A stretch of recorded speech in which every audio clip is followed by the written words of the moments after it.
So thanks, Jack, for coming in, chatting to me. I wanted to talk about some of the responses to Hidden, in a sense. I'm interested in the idea, and I think this has happened to you a lot in a way, although the opposite has happened as well, is the sense of expectation that writing about you can set up, either negatively or positively. And the idea that, people, I mean, I'm hesitating to say it to myself, but I'm almost going to say it to you. In fact, I am going to say it to you, that the album for me already is that almost horrible thing, album of the year. It's like it's already got me that excited to want to label it. Oh, this is going to be the best album you'll hear this year. And I wondered how that factors into your thinking as a musician. Is it something you actually kind of dread in a way because it sets up almost the beginnings of a kind of hype? I don't know really. It doesn't really affect my thinking that much. I mean, I don't ever usually think that much about that side of things, if you know what I mean. Some people, when there's a level of expectation set up, it can work, and for other people there can be kind of a kind of failure, if you like, and it doesn't happen because people were expecting too much, or they don't quite get what they think they were going to get. I quite like this music, and it's kind of what I wanted to do, so I'm not that bothered about what happens next too much. As long as I can survive, it's alright, really. Yeah. That is kind of really our level of ambition, is survival, beyond making music sort of thing. So it's okay. Like, I would have been more worried last time had people thought it was really great or whatever. You don't feel yet that you've suffered from any kind of over-expectation, being positioned on those lists where people say this is, this year's ones to watch, etc., etc.? Not really. I just take it as a compliment and leave it at that, really. Yeah. I mean, it's going to be hard actually, I suppose, live, because so much of this is, obviously we don't even play any of the instruments that it's played on, so live it's going to be different. I think that's the one thing that is kind of in the back of my mind, is that whether, it's impossible, and we're not even going to try and make it the same live kind of thing. Because I think what's interesting is, in a way, by the very nature of who you are and what you do, you're completely in the pop world to an extent. You're reviewed in the pop world, you're reviewed as a pop group, with all the advantages that has in terms of attention, but also the limitations in terms of the way people respond to what it is you're doing. All different worlds have their limitations. And in a way, that's kind of what I was thinking about when I was making it. It kind of mirrors it, that, like, to me, I can't really listen to classical music and I can't really listen to pop music. Classical music to me is always recorded craply. It's always like, I don't know, and it's always presented in a really rubbish way. Yes. Like not even in a good crap way. Like, you get dancehall, which is crap, but that's really excellent kind of crap. But then pop music, it's like there's not enough happening really for me in it all the time. But I like certain things like in pop music where there's like, I like the textures of it and I like the momentary thing of it. But I was kind of thinking about combining the momentary kind of thing with it with classical music, kind of use something like wider kind of musical themes and things like that. So I don't know if that's related. Because that's always been the disappointment of a lot of certainly contemporary classical music. When it started to become interesting in terms of its experiments with structure in the 60s, it was recorded terribly. Yeah. So you'd get a Steve Reich piece that would be fascinating in theory, but it didn't use the recording studio in a way. It didn't use the electronics in the way the rest of pop was. Yeah. It's always a shame. Like, it's inescapable. Like, it always seems like it's kind of a last minute thing in classical music, which is a shame. But at the same time, I always think that classical music, like, they always get rid of, like, especially contemporary classical music, as I was saying about it. I was thinking about this on the train actually coming here. They always subtract everything that I think is interesting about it and like good about like composers and stuff. Is like demonic composer. Like, it's always like whenever you see pictures of new composers, they're always like looking really casual and like wearing a cap and stuff like that. Yeah. I think that's like they're trying to make a concession to the pop world or something, haven't they? So what were your first thoughts for what you wanted to achieve with this record? I mean, the very idea of making something from nothing, and with all the possibilities that there are these days, both in the electronic world, which are sort of limitless and therefore not much of a help, and then all the other areas that haven't been inherited that well. I mean, in a way, to actually get that final sense of what sound and shape and story you wanted. I mean, how did all that kind of gel? Well, I don't know. I was writing music that I thought was going to be for an album that I was thinking could be called attack music. And that was like the harsh end of the spectrum of our album. Kind of sounds like that now, like songs like the song attack music. like quite a beat-driven kind of thing. And then I was also writing just on my own, like woodwind pieces and stuff like that. And at some point, these two worlds were going along parallel, and I suddenly realised that they could kind of come together, like the two different pieces of music. I just had like a hunch, like a feeling about how that could sound quite good, kind of thing. So that was sort of the beginning of it. But also a hunch, I guess, that it could sound quite bad in the way that hybrids can often fail. But that's like the thing, because like that's the thing, because like if you think about hybrid music, it's always terrible. Like it's like when you take things from certain kinds of music, I always like to take something that's not the main thing, like so you don't get a generalisation. It's like when people do like world music albums, or albums that have a little bit of kind of African feel or something like that. Yeah. That's always just so awful. So yeah, I mean when I say it, like I wanted to have classical type stuff and whatever Britney Spears type stuff. I mean it kind of is misleading because that could be awful. But yeah, I think it's always like I want to take the details, like what a certain dancehall drum sound is like, and things like that. And like a certain kind of rhythm, something like that, but then do it in a completely different way, or translate it into different instruments or whatever. Yeah. What decision did you make about the combination of instruments you wanted? Because that also is something I'd never really thought about. Is the way that you put together an ensemble and what palette you use in terms of what you put together. Well, I started writing loads of music with just for 10 bassoons, all the same instrument, and music for weird ensembles like accordion and harpsichord and stuff like that. But gradually just narrowed it down so that it was a bit purer kind of thing, so that we had the melancholy kind of because I wanted to write stuff that sounded a bit like the sea sort of thing. So I wanted a bit like the sea, as in the real sea. So woodwind and brass was quite handy for making that happen. Yes.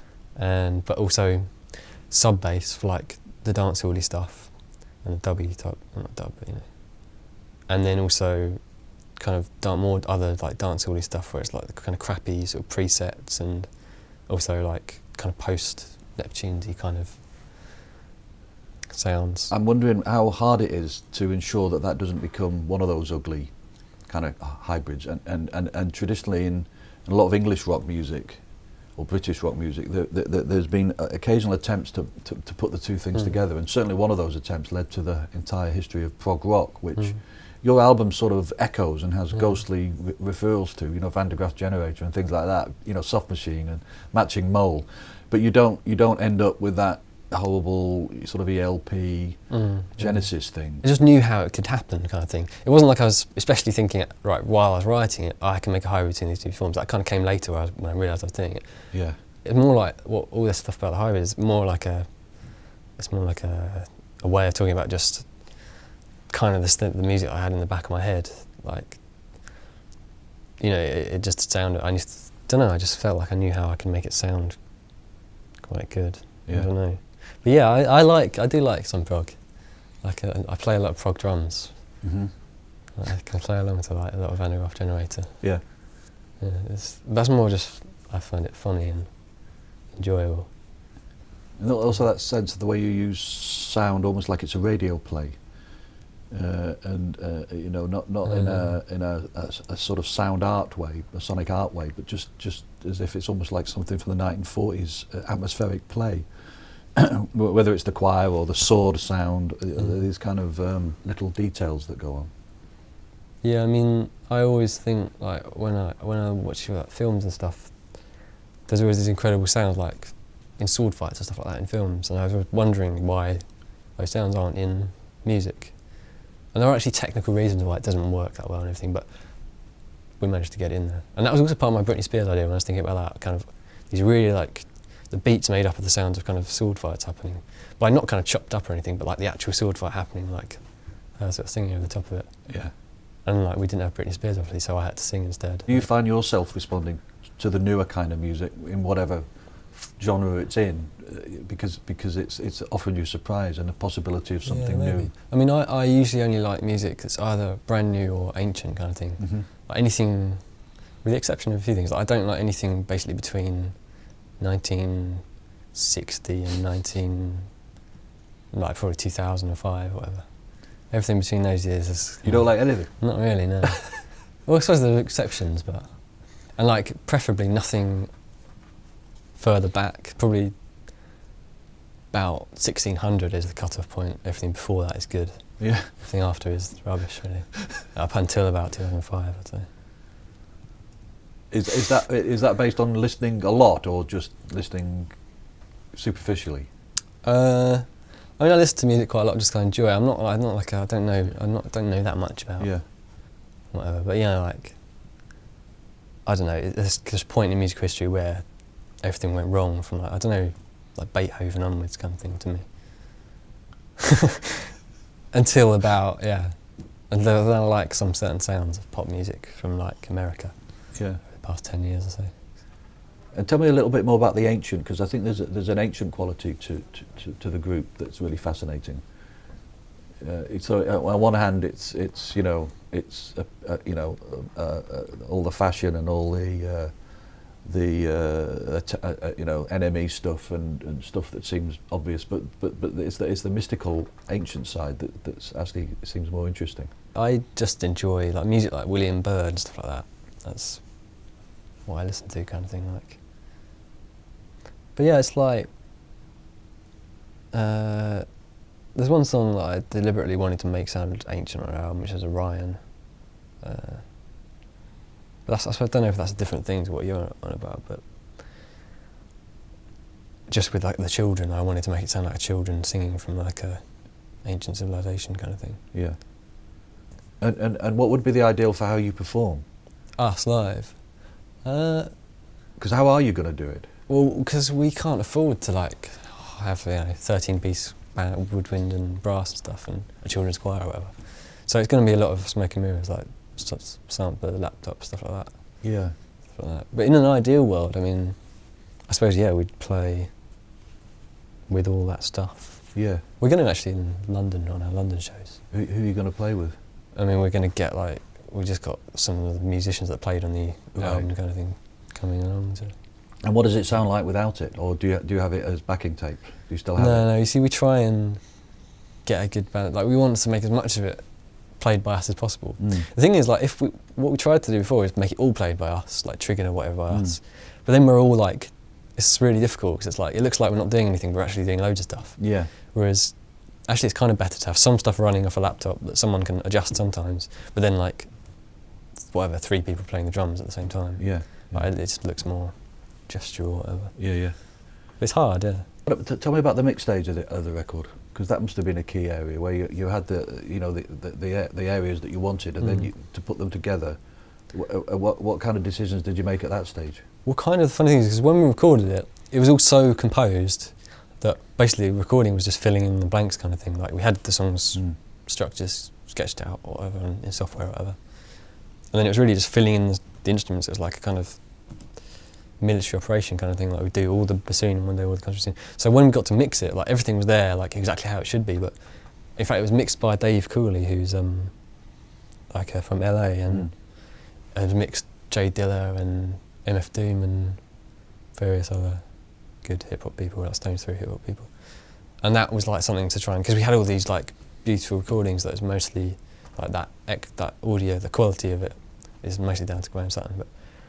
But so then to kind of, I don't know whether to ruin that or just kind of get rid of the authenticity or give it that pumping kind of like dance-all-y thing or modern pop thing.